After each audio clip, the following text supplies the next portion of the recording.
आज हम आपके साथ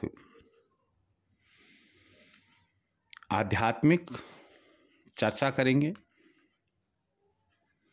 हमारा विषय होगा चैत्र विक्रम संवत 2079 में आने वाले नवरात्र और नवरात्रों में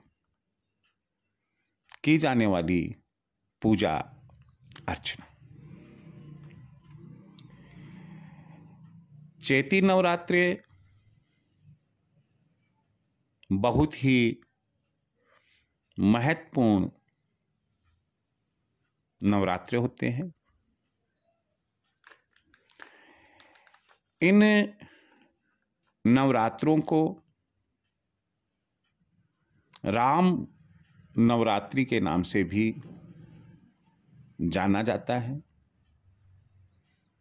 कहते हैं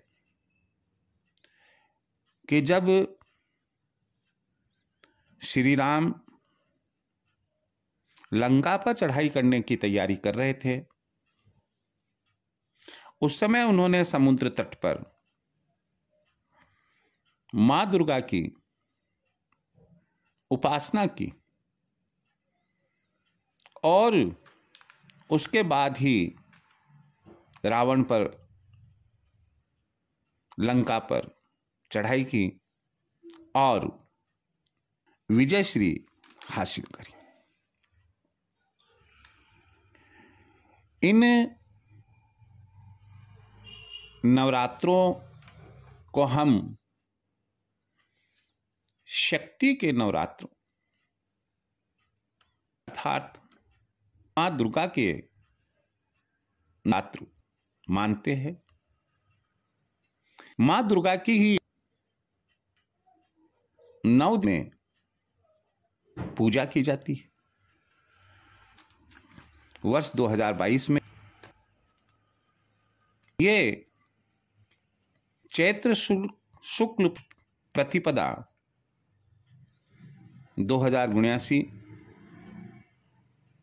अंग्रेजी तारीख 2 अप्रैल 2022 से प्रारंभ हो रहे हैं और 11 अप्रैल 2022 सोमवार तक चलेंगे। यहां मैं आपको बताना चाहूंगा कि 9 दिन नवरात्रों में मां दुर्गा के 9 स्वरूपों की पूजा की जाती है। ये जो 9 स्वरूप है वो कौन कौन से रहते हैं? पहले नवरात्रि को शैलपुत्री, दूसरे को ब्रह्मचारिणी, तीसरे को चंद्रघंटा, चौथा कुष्मांडा, 5वां स्वरूप स्कंदमात, 6ठा कात्यायनी, 7वां कालरात्रि, 8वां महागौरी और 9वां जो रूप होता है मां दुर्गा का वो सिद्धिदात्री होता है। कहते हैं कि नवरात्र के प्रथम दिन मां आदि शक्ति प्रकट हुई थी और माना जाता है कि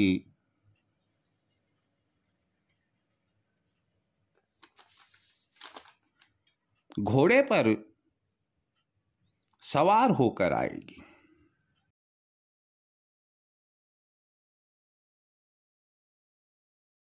यदि ये नवरात्रे रविवार या सोमवार से प्रारंभ होते तो मातेश्वरी हाथी पर सवार होकर आती। अब हम आपको बताएंगे, जानकारी देंगे कि आपको किस तरह से कलश स्थापना करनी है और किस तरह से पूजा अर्चना आप कलश स्थापना के समय करेंगे। कलश स्थापना 2 अप्रैल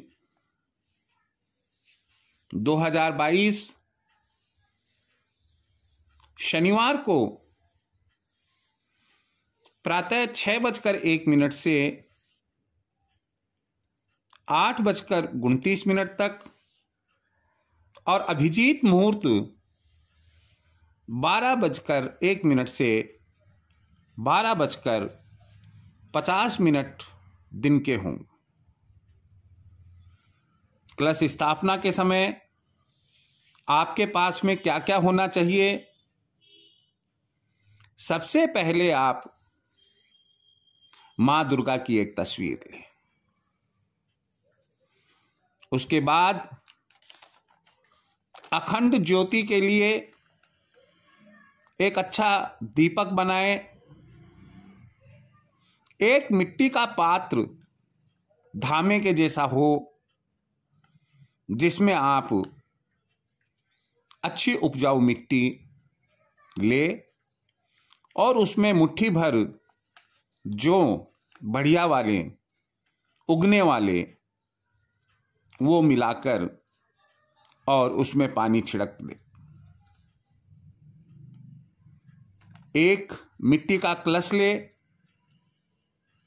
उसको जल से भरे, उस पर स्वास्तिक बनाएं। ध्यान रहे कि सादा जल होने के साथ साथ उसमें कुछ गंगा जल भी आप डाल दे। उसके मुंह पर लच्छा बांधे, एक साबुत सुपारी उसमें डाल दे, कुछ अक्षत उसमें डाले और दक्षिणा के रूप में कोई सिक्का उसमें रख दे। इसके बाद आप उसके मुंह पर आम के या अशोक के 5 पत्ते इस प्रकार से लगाएं कि वो चारों तरफ फैले हुए हो, सुंदर दिखाई दे। और उसके बाद कलश के ढक्कन से आप कलश को बंद कर दें। ढक्कन पर थोड़ा अनाज रख दे, एक जटा नारियल लाल चूनड़ी में लपेटकर आप उस ढक्कन पर रख दें। कलश जो इस प्रकार आप तैयार करते हैं, उसको जो पहले आपने जौ का पात्र तैयार किया उसके बीचों बीच में रख दे। 2 अगरबत्ती लगाएं, दीपक लगाएं और सभी देवी देवताओं का आह्वान करें। 9 दिनों की पूजा और व्रत का संकल्प ले। ध्यान रहे कि आपको नवरात्रा स्थापना के समय पूरब दिशा को मान्यता देनी है। आप ये तमाम कार्य पूरब की तरफ मुंह रखकर ही करेंगे। मां दुर्गा की तस्वीर और पूजा से संबंधित सामग्री जिस थाली में आपने रखी है, उसको आसन देने के लिए एक अच्छी चौकी, एक अच्छी बाजोट आप काम में लेंगे, जिस पर आसन बिछाएंगे और उसके बाद उस पर आप मां दुर्गा की तस्वीर लगाएंगे। पूजा के दौरान जो पुष्प अर्पित करेंगे, माँ दुर्गा को पसंद होने वाले पुष्प, लाल पुष्प ही चढ़ाएंगे। रोजाना नियमित रूप से माँ दुर्गा की पूजा करेंगे। संभव हो दोनों वक्त आप दुर्गा चालीसा का पाठ करें। यदि और संभव हो तो ऐसी स्थिति में दुर्गा सप्तशती के चतुर्थ अध्याय का सुबह और शाम पाठ करें, नियमित रूप से आरती करें। मुझे उम्मीद है आने वाले नवरात्रे आपके लिए सुख, समृद्धि, स्वास्थ्य से भरपूर जीवन और एक नया उल्लास लेकर आएंगे। इन्हीं शुभकामनाओं के साथ जय श्री कृष्ण।